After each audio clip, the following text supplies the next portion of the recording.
Depuis le début de cette série et de cette chaîne YouTube, je vous parle des timbres NFT ou des timbres numériques. Dans la première capsule, j'ai expliqué ce que c'était et aussi comment cela fonctionnait. Mais maintenant, j'aimerais aller un cran plus loin avec une question toute simple. Qu'est-ce que la partie numérique apporte réellement au timbre ? Et oui, cette question, c'est le vrai sujet. Qu'est-ce que la partie numérique du timbre apporte ? Si la version numérique ne fait que copier le timbre papier, sans rien apporter de plus, alors l'intérêt reste limité. En revanche, si elle enrichit l'expérience, si elle ajoute du mouvement, de l'interactivité, du contexte, une narration, une autre manière de collectionner, alors là, on commence à comprendre que ce nouveau format peut changer les choses. Je vais m'appuyer sur plusieurs exemples. Des exemples très différents, mais qui montrent tous une chose. La version numérique n'est pas forcément juste un doublon du timbre physique. Elle peut devenir une extension du timbre. Je ne vais pas vous faire le descriptif d'un timbre classique, imprimé. Une image imprimée, on le connaît tous. Cette image, elle peut être belle, symbolique, artistique, historique, sportive, très variée. Mais elle reste figée. Avec une version numérique, on peut imaginer autre chose par rapport à cette image d'origine du timbre. Le visuel peut évoluer. Le visuel de ce timbre peut aussi s'animer. Il peut révéler un autre niveau de lecture. Il peut même réagir à un contexte extérieur. Et on y reviendra tout à l'heure. Et c'est là, selon moi, qu'on quitte l'idée d'un simple timbre scanné pour entrer dans quelque chose de vraiment nouveau. La force du numérique, ce n'est pas juste de dématérialiser, c'est aussi ajouter une couche d'expérience supplémentaire, apporter quelque chose, cette fameuse plus-value dont je parlais au début de cette capsule. Et c'est exactement ce qu'on observe chez certaines postes. Je commence par un exemple que je trouve particulièrement intéressant, celui de la poste des îles Féroé, donc Posta. Pourquoi ?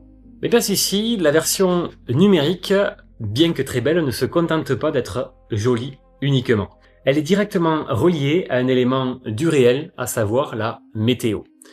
4 timbres ont été émis, qui représentent à la fois la température dans le pays, l'humidité, la quantité de pluie et la force du vent actuel dans le pays au moment de l'activation du timbre. Suivant la météo, le timbre prendra plus ou moins de valeur.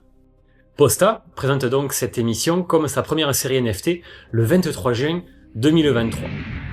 La partie numérique prend encore plus de sens et de valeur parce qu'elle dialogue avec l'environnement réel de l'archipel. Et lorsque vous activez ce timbre, bien plus vous aurez de pluie, plus vous aurez de vent, plus le timbre aura de la valeur. Et ça, je trouve que c'est une vraie plus-value, une vraie interaction entre le monde du réel et le monde numérique. On n'est plus simplement face à une image figée, on est face à un timbre numérique qui fait écho à un territoire vivant, changeant, presque en temps réel. C'est intéressant parce que ça connecte ou reconnecte le collectionneur à la géographie, au climat, à l'ambiance du lieu, l'essence même de la philatélie. Le timbre ne raconte plus simplement et seulement un pays, il peut aussi d'une certaine manière le faire vivre. Ça montre que le numérique peut introduire une dimension sensible, dynamique, presque narrative. On peut donc expliquer que dans ce cas, la valeur ajoutée ne réside pas uniquement dans le fait de posséder un NFT. Elle réside dans le fait que cet NFT est pensé comme une expérience liée au réel.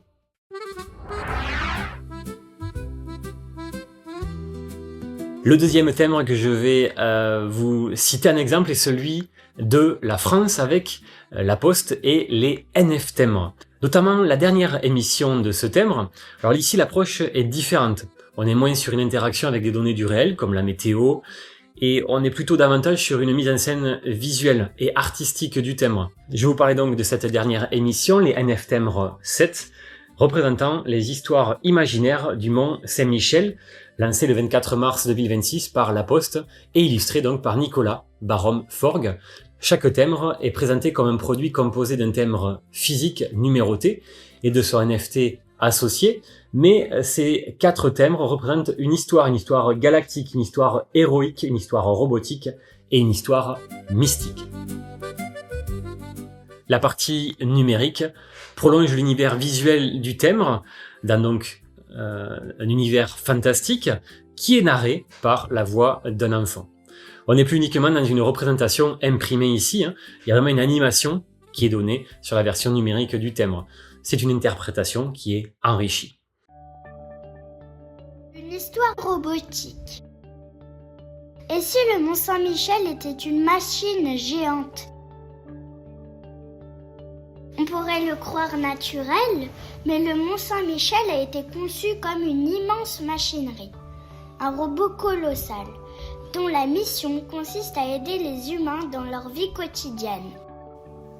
Cette prodigieuse mécanique fonctionne en permanence. Elle ne s'arrête jamais, elle ne tombe jamais en panne. Elle régule les marées et protège les côtes des grandes inondations.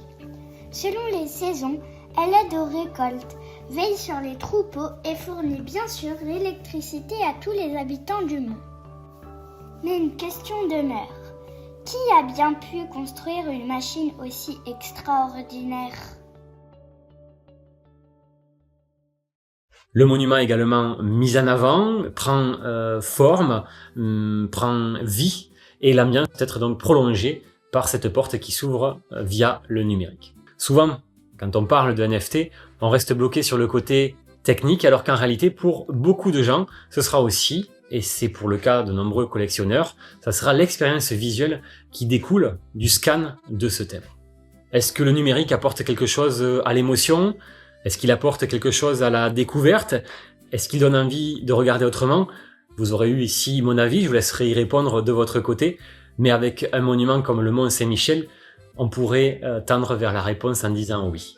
On voit ici que le timbre numérique ajoute une ambiance, un rythme, parfois même une respiration, et finalement cela rejoint assez bien ce que le timbre a toujours été, un petit objet qui raconte plus qu'il n'en a l'air. Sauf qu'ici, ce récit peut sortir du papier et prendre vie. Le troisième exemple, c'est l'Autriche.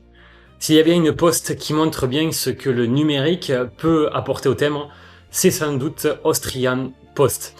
L'Autriche est vraiment devenue une référence dans cet univers.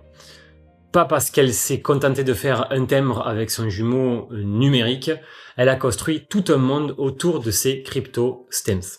On le voit très bien avec la série Heroes of Mythology, qui est l'une des plus récentes avec l'exemple Zeus et Hera, côté autrichien, sachant que d'autres postes ont participé à cette émission. On pourrait citer le Portugal, les Pays-Bas ou encore la Belgique.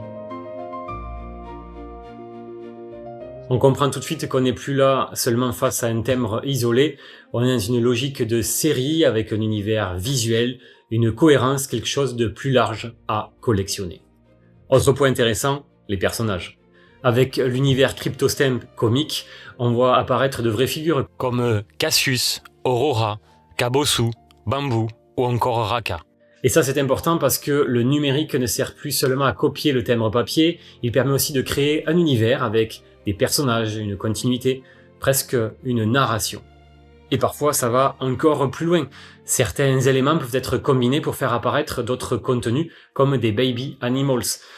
Donc là, on n'est clairement plus dans une simple reproduction, le numérique apporte une autre profondeur à la collection. Je vais vous citer un quatrième exemple que je trouve aussi fort parce qu'il montre autre chose. Non seulement une animation, une vidéo, un univers graphique, mais aussi une autre façon de collectionner. J'en parle déjà depuis nos deux précédentes capsules. Les deux postes ont lancé ensemble des crypto-stems communs. La poste suisse présente la série CHLI, Schli, comme une émission conjointe, j'espère bien le prononcer. En tout cas, pour le CH, ça veut dire Confederatio Helvetica en latin, et pour LEI, Liechtenstein. On assemble les deux, et ça nous fait Schli. Pour Schli, donc 2.0, une moitié est vendue par la poste suisse, et l'autre par la poste Liechtenstein. Ce n'est qu'en réunissant les deux que le motif complet apparaît, à la fois physiquement et sous forme de NFT. Comme ceci, partie Liechtenstein, partie suisse. Et on voit que ça nous forme une vache complète.